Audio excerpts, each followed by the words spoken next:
وہ نوجوان شخص 40 دن تک نماز پڑھتا رہا جب 40ویں دن مکمل ہوا، 41ویں دن آ کر وہ اس خاتون سے، اس عورت سے یہ کہتا ہے کہ میری بہن مجھے معاف کر دو، میں بہک گیا تھا، میں نے اپنے رب کو بھلا بیٹھا تھا، لیکن قسم خدا کی نماز کی برکت سے آج مجھے وہ لطف اور وہ مزہ آیا ہے کہ میں دنیا کی محبتوں کو بھلا بیٹھا ہوں، میں اللہ اور اس کے رسول کی محبت میں گرفتار ہو چکا ہوں۔ السلام علیکم ورحمۃ اللہ تعالی وبرکاتہ۔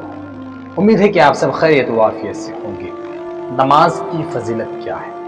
یہ بہت اہم مسئلہ ہے ہم تمام مسلمانوں کے لیے۔ دیکھیے، جس کا ذکر قرآن پاک میں ہو، مقامات جگہ جگہ پر جس کا ذکر کیا گیا ہو، نماز کو قائم کرو، نماز پڑھنے سے بے حیائی دور ہوتی ہے، برے کام سے تم بچ جاتے ہو، یہ نماز کی فضیلتیں ہیں۔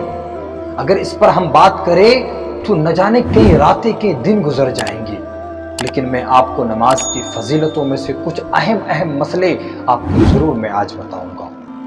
نماز کی اگر فضیلت کو آپ کو سمجھنا ہے تو اس بات سے آپ سمجھیں کہ نماز پڑھنے سے ہمارے دل میں جو سکون اور چین ملتا ہے، ہمارے چہرے میں جو خوشی اور نور کے کرنیں چمکتے ہیں، اور بالخصوص ہمارے گناہیں جو معاف کر دی جاتی ہیں، نیکی میں جو بلندی ہوتی ہے، یہ تمام چیزیں نماز کی فضیلت ہیں۔ مسلمانوں، میں آپ کو نماز کی فضیلت میں اور کیا بتاؤں۔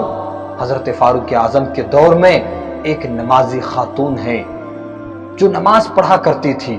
وہ نمازی خاتون راستے سے گزر کر جایا کرتی تھی اپنے گھر کے لیے۔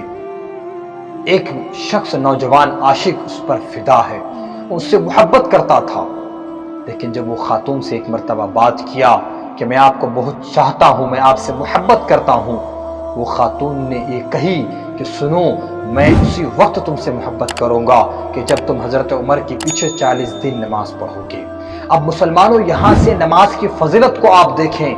وہ نوجوان شخص 40 دن تک نماز پڑھتا رہا جب 40ویں دن مکمل ہوا، 41ویں دن آ کر وہ اس خاتون سے، اس عورت سے یہ کہتا ہے کہ میری بہن مجھے معاف کر دو، میں بہک گیا تھا، میں نے اپنے رب کو بھلا بیٹھا تھا، لیکن قسم خدا کی نماز کی برکت سے آج مجھے وہ لطف اور وہ مزہ آیا ہے کہ میں دنیا کی محبتوں کو بھلا بیٹھا ہوں، میں اللہ اور اس کے رسول کی محبت میں گرفتار ہو چکا ہوں۔ تو مسلمانوں، یہ ہے نماز کی فضیلت، یہ ہے نماز کی برکت، جس کے بارے میں نہ جانے کئی احادیث مبارکہ موجود ہیں۔